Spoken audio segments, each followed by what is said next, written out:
All right, All the Things You Are by Jerome Kern is a timeless standard, and it's a song that is in everyone's repertoire.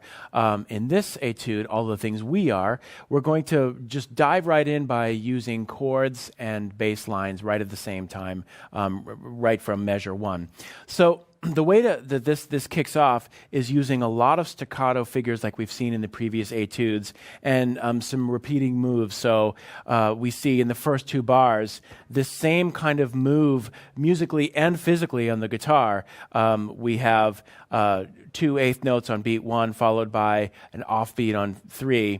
And the move is kind of like we saw in Walking in Autumn, the Autumn Leaves etude, this minor 7 voicing using a bar but releasing with the middle of the finger to make the chord sound staccato. Just by simply releasing and pivoting the middle part of the index finger. And as we move up with the bass line, we're going to duplicate that for the B flat minor. So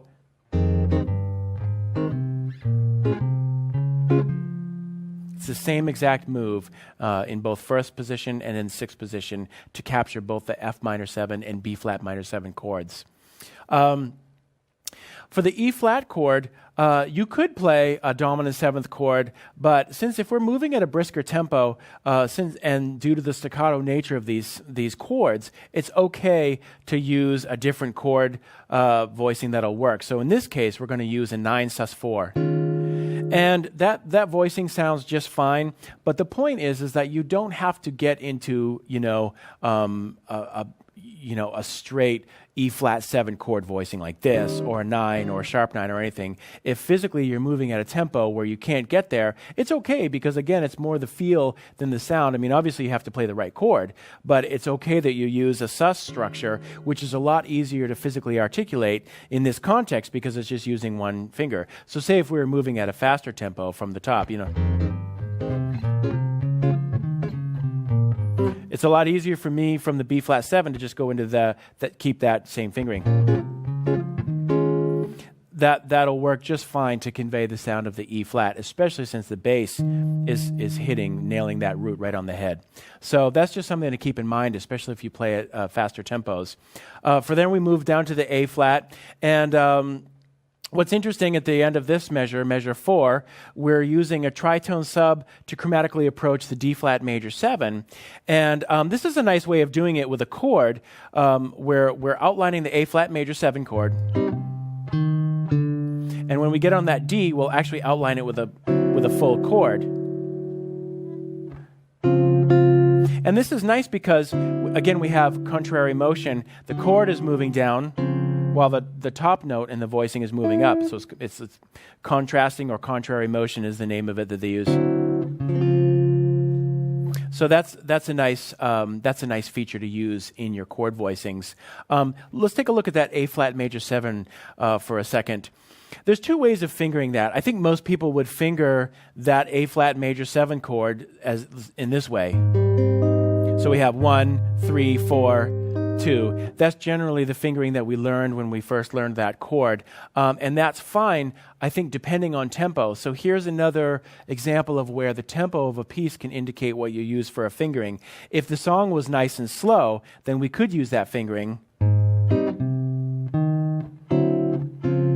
But if we were moving at a quicker tempo, you may want to finger it in this way. So now I'm using the first finger to bar the 4th position and 2 and 3 there. And the reason why I would do that is that just it's easier for my first finger to travel up to the C, which is the next note in the bass line, and then my pinky is right there ready to go in the E flat. So it's just this sort of pivot motion. We've got chord, next bass line there, next bass line there. And that gives me some time to get into the D9 chord. So that's just something to think about. In many cases, when we're playing solo guitar styles or walking bass chord styles, you want to explore different fingerings. If something isn't coming out at the right tempo, then try to finger it in a new way. And this is a perfect example of modifying this chord from that fingering to this fingering, just to make it more practical for the bass line.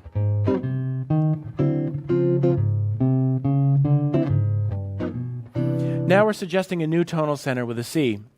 And since we have 2 bars, 2 full measures of C, that gives us some room to stretch out on the bass line. So we're just moving to a low E.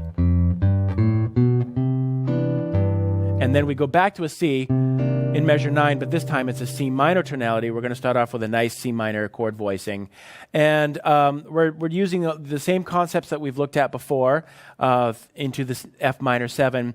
Now when we look ahead at the B flat, we're going to use a pedal tone just like we saw with the Autumn Leaves etude. But this time we're not going to keep the 5th going through the following major 7th chord. We'll just use it to set up just a little temporary static motion. And then we'll resolve it right up to the E flat from there. Now notice the first chord voicing is an E flat major 9. That's pretty standard. Now we're moving down, so then you might ask yourself, okay, well I've landed on a C, which is going to connect to the B flat, but if I wanted to hit a chord, what could I use that will work over an E flat major tonality? And I don't really have, I suppose you could play just an E flat triad, but then that would work just fine. But you could also use a B flat triad. So an interesting exercise that you can do is, even though I'm thinking I'm in the world of E flat major right now, you can kind of put your hands in different areas of the fretboard and see, can I come up with a chord voicing that would capture the sound of this particular change that I'm on, regardless of where I am on the fretboard? So you could just kind of drop your finger down anywhere and say, okay, what about there? Oh, well, I could use this or this. What if I were there? Well, maybe this. And just as an exercise, do that. Find all of the E flat upper structures that you can find, regardless of where your low bass note happens to be. That's a nice little exercise. In this case, we're using a B flat triad, which is just kind of like another variation of the E flat major 9 sound. So we have this E flat major 9, and then we have this E flat major 9. So that's basically the sound that's capturing there, even though a C is in the bass. So you always have options wherever your hands are placed. From there, we move into measure 13, back to the A flat major 7 chord. Now here's an example of where you would want to use that modified fingering. And the reason is because our second note is an E flat. So if we were using this traditional fingering for A flat major 7, that takes a lot of effort to jump up to that E flat. So it would be a lot easier and keep the motion fluid and really flowing by using this fingering. Now my pinky is ready to go to just grab that E flat. And then the middle finger can slide right up 1/2 step into the A minor 7. And then the same thing for the G major 7. You could finger it like this, or you could just go into that fingering. So that's pretty much up to you, because either one will work. Again, where we're going, you always want to look to see where you're going, and this will happen. If you write something out, if you compose a bass line and chords, which I suggest you do as you're getting into this style, then you'll be able to visually see where you're going and then make decisions based on where you're going. But you'll also get to the point where you're improvising in this style. You'll intuitively know where you're going to go. You'll think, oh, I want to move down or I want to move up. And you'll be able to make those choices in a nanosecond in terms of how you're going to finger the chord that will enable you to flow from there. So in this case, the G major 7, we're looking at measure 15 again. We're moving down. So you could finger it either way, or the modified way. The choice is up to you. And then we're going to set up the following A minor 7 in bar 17 with a little 2/5. Now, in measure 18, we have another pedal tone that we saw in the Walking in Autumn etude. Now, notice what's happening here. We're kind of moving in and out of tension and release. So the chord changes from 17 through 20 are 2-5-1 of G major. So we have A minor 7 for a bar, D7 for a bar, and then G. And one nice way to navigate through these changes when playing solo guitar is to keep that pedal going and play these different chord structures on top, just like we saw in a previous etude. So we'll nail that A minor 7, and then we can stay on that sus, and then we can change up the sound by playing an altered voicing.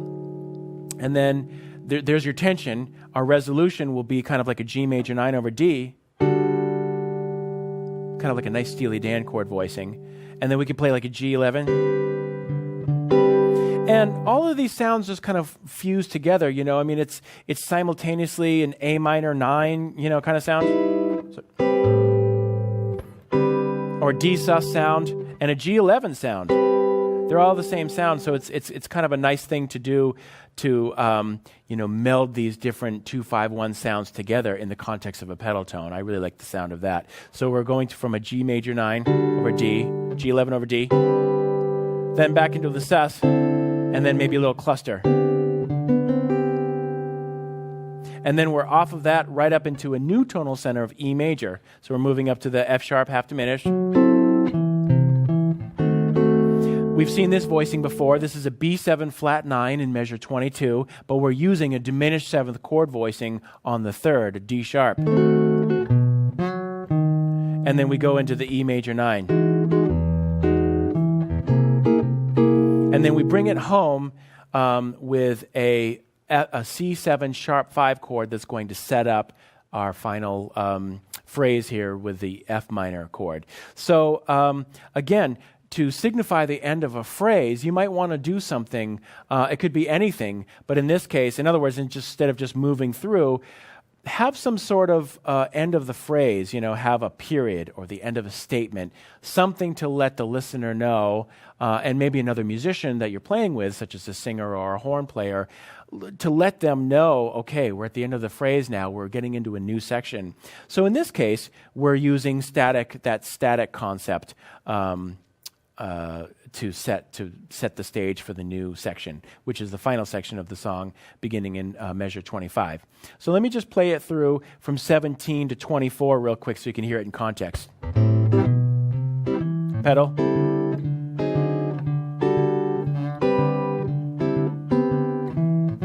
Now we've gone to a new place.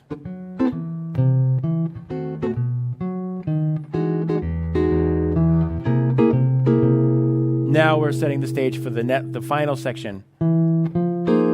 Now, the bass line in the next few bars moves up to pretty high. It's a higher register. So, but notice how instead of going to the D string to grab those notes, we're going to just move right up into the upper register of the A string to, again, keep the sound of those low 2 strings engaged to, again, approximate the sound of a bass. So this works a lot easier if you have a cutaway. We're just going to move right up. B flat minor 11 voicing. We're just working through those basic chord voicings using our very common shapes of 13, major 9. And we see the same move in the A flat major 9 that we did earlier in the E flat major 9. So it's kind of like a sus over F, but that's approximating this sound of A flat major 9. We moved it back down to D flat major 7. Then it goes to a G flat dominant chord. Chromatic approach to C. Now this is kind of an interesting thing here. We have a repeating phrase with the chords that creates kind of a nice little rhythm that contrasts against this constantly moving 4 beat to the bar bass line here, from the C minor 7 in measure 31 to the B flat minor 7 in 33. So here's what it sounds like.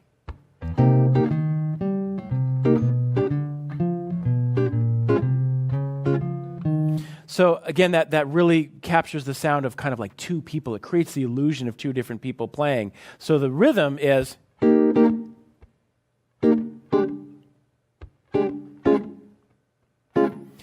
And because we're really hitting on those offbeats against this constantly, forward-moving bass line, it creates a nice contrast, especially if you can pop those chord voicings, give them a staccato feel. It'll really sound like 2 people playing. Instead of sounding like this, it really sounds more like this, and those parts opening up. So again, that is...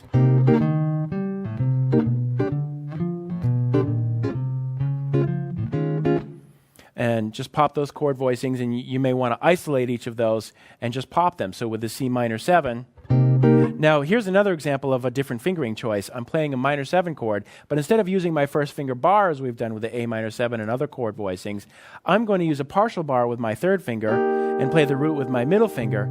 And the reason why, again, is where I'm going. I'm going to an E flat that I want to finger up here. So it makes sense for me to play that particular fingering for that chord voicing so I can easily get up to my next note. So once you plot that out with the bass and the chords together, then you can try popping the chords. And this one's actually easier to do because I can release the pressure with my third finger while holding down the middle finger.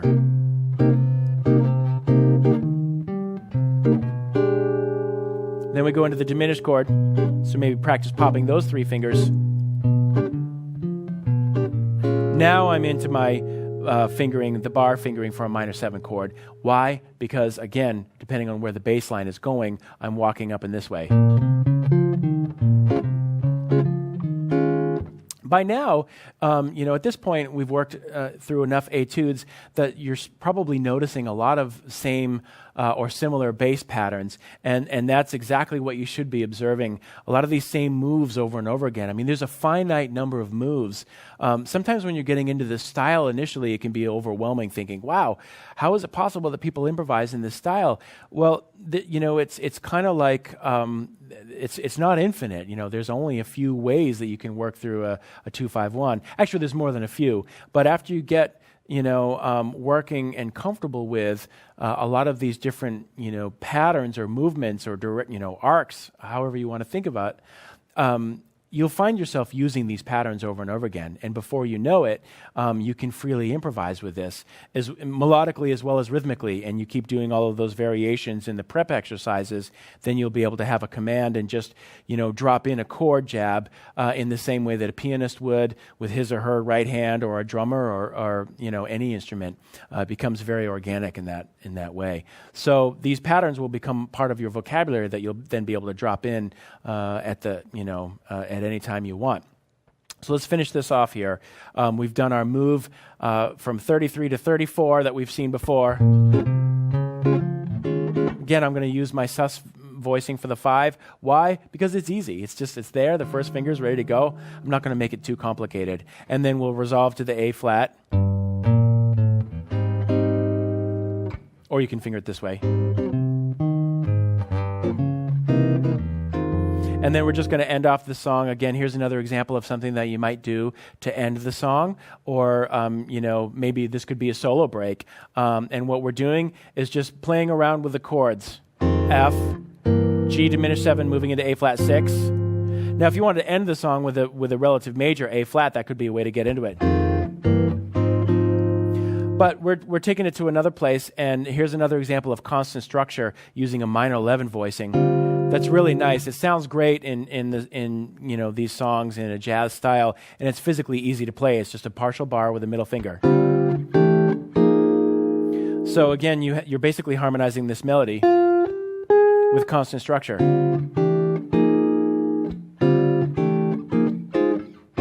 And then just, any kind of a solo line to get out of it. And then maybe end it with a 6-9 chord.